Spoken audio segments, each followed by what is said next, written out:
Breaking news చూస్తున్నాం. YouTube లో లక్షలాది మంది సబ్స్క్రైబర్లతో గుర్తింపు పొందిన నందూస్ వరల్డ్ ఛానల్ నిర్వాహకురాలు రామానందన ఆమె భర్త మధుకర్ పై మోసపూరిత ఆరోపణలు సంచలనం సృష్టిస్తున్నాయి.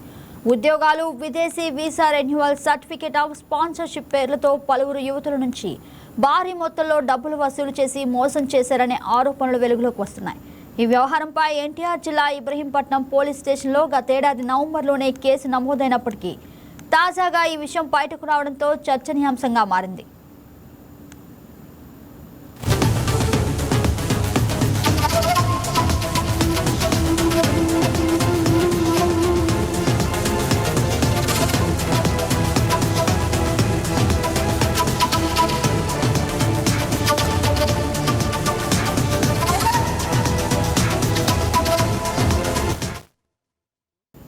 గుంటూరుకు చెందిన జాగర్లమూడి మధుకర్ రామానందన దంపతులు ప్రస్తుతం యునైటెడ్ కింగ్డమ్లో నివసిస్తున్నారు.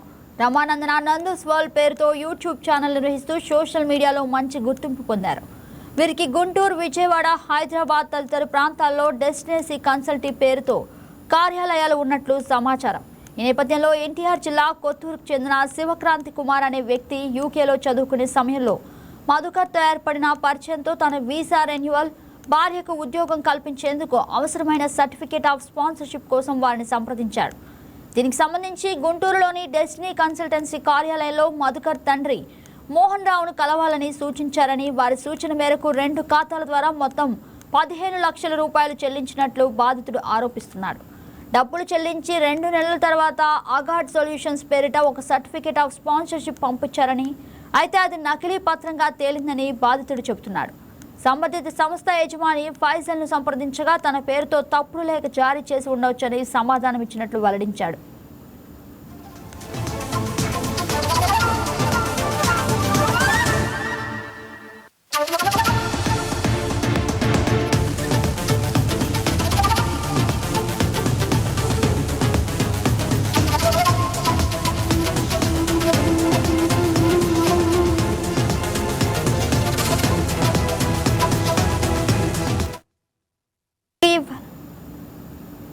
ఈ వ్యవహారంపై డబ్బులు తిరిగి ఇవ్వాలని కోరగా మొత్తం 15 లక్షలు కేవలం 2 లక్షల రూపాయలు మాత్రమే తిరిగి ఇచ్చారని బాధితుడు ఆరోపిస్తున్నాడు. దీంతో గత ఏడాది నవంబర్లో ఇబ్రహీంపట్నం పోలీసులకు ఫిర్యాదు చేయగా పోలీసులు మధుకర్ను A1గా, రామానందనను A2గా, మోహన్ రావును A3గా చేర్చి కేసు నమోదు చేశారు. నోటీసులు జారీ అయినప్పటికీ నిందితులు స్పందించలేదని తెలుస్తోంది. మరోవైపు ఈ కేసును కొట్టివేయాలని నిందితులు హైకోర్టును ఆశ్రయించగా ప్రస్తుతం విచారణ కొనసాగుతోంది.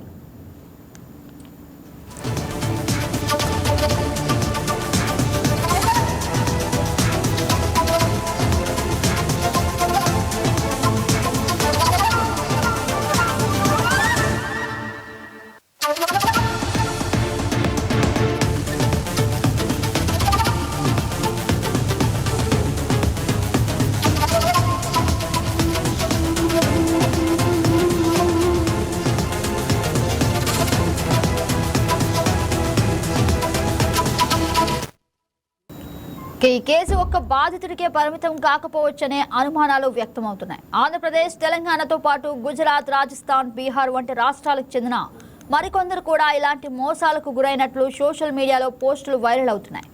ఒక్కో వ్యక్తి నుంచి 15 నుంచి 20 లక్షల రూపాయల వరకు వసూలు చేసినట్లు ప్రచారం జరుగుతోంది. అయితే ఈ ఆరోపణలు రామానందన పూర్తిగా ఖండించారు.